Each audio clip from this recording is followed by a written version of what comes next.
Hi viewers, welcome to my channel. இன்றைக்கி நம்ம சேனலில் ஒரு அரை கப் கேழ்வரகு மாவு வச்சு இன்ஸ்டண்ட்டாக செய்யக்கூடிய அல்வா ரெசிபி தாங்க பார்க்க போகிறோம்.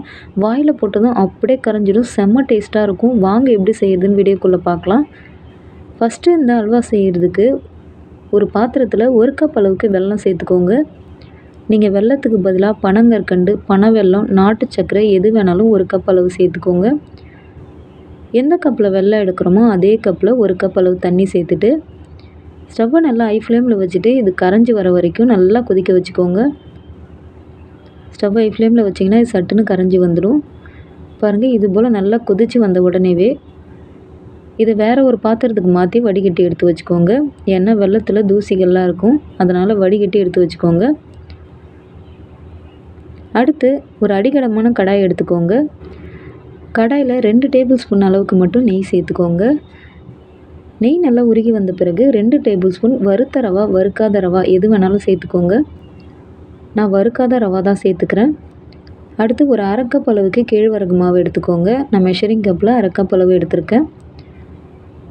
வீட்டில் அரைச்ச கேழ்வரகு மாவு, கடையில் வாங்கின கேழ்வரகு மாவு எது வேணாலும் சேர்த்துக்கலாம்.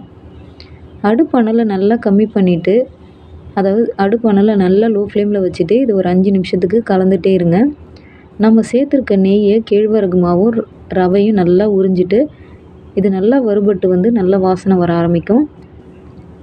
பாருங்கள், இந்த அளவுக்கு நல்லா உதிரி உதிரியாக மாறி வரும். அடுப்பானல் நல்லா கம்மியாகவே தான் இருக்கணும். இதோட வாசனைக்காக அரை டீஸ்பூன் ஏலக்காய் பவுடர் சேர்த்துக்கோங்க. ஒரு பிஞ்ச் அளவு உப்பு சேர்த்துக்கலாம், இனிப்பு நல்லா எடுத்து கொடுக்கும். இதையும் ஒரு முறை நல்லா கலந்துக்கலாம். கலந்து விட்ட பிறகு நம்ம வெல்லத்தை நல்லா வடிகட்டி எடுத்து வச்சுருக்கோம். வெல்லம் கரைசலை அதை இதோட சேர்த்துக்கலாம். அடுப்பானலை நல்லா கம்மியாகவே வச்சுக்கோங்க. பாருங்கள், சேர்த்துட்டு இதை கைவிடாமல் நல்லா மிக்ஸ் பண்ணிக்கோங்க. கொஞ்சம் கூட கட்டிகள் வரக்கூடாது. அடுப்பானலை நல்லா கம்மியாகவே வச்சுட்டு ஒரு 5 நிமிஷத்துக்கு கலந்துகிட்டே இருங்க. இதை அப்படியே விட்டிங்கன்னா கெட்டிப்பட ஆரம்பிச்சிடும். பாருங்கள், இது போல் நல்லா கலந்துகிட்டே இருங்க. இது சட்டுன்னு 5 நிமிஷத்தில் நல்லா கெட்டியாகிடும். இது நல்லா கெட்டியாக ஆரம்பித்ததும் மறுபடியும் 1 டேபிள் ஸ்பூன் அளவுக்கு மட்டும் நெய் சேர்த்துக்கோங்க. நெய் அதிகமாக சேர்க்க வேண்டாம். பாருங்கள், இது போல் கடாயில் ஒட்டுற மாதிரி இருக்கும், அதனால் 1 டேபிள் ஸ்பூன் அளவுக்கு மட்டும் நெய் சேர்த்துக்கலாம். நெய் சேர்த்துட்டு மறுபடியும் இதை நல்லா மிக்ஸ் பண்ணிக்கோங்க. நெய்யும் ராகி மாவும் நல்லா மிக்ஸ் ஆகட்டும். அடுப்பானல் நல்லா கம்மியாகவே இருக்கட்டும், ஹை ஃப்ளேம்லலாம் வைக்க வேண்டாம். பாருங்கள், இது ஒரு 2-3 நிமிஷத்துக்கு மட்டும் நல்லா மிக்ஸ் பண்ணிக்கிட்டே இருங்க. பாருங்கள், இந்த அளவுக்கு இது நல்லா திரண்டு வர ஆரம்பிக்கும். இந்த ஸ்டேஜில் உடனே ஸ்டவ் ஆஃப் பண்ணிவிட்டு ஒரு பிளேட்டுக்கு மாற்றிக்கோங்க. நீங்கள் அல்வா செய்கிற ட்ரே வச்சுருந்தாலும் அதில் கூட மாற்றிக்கோங்க.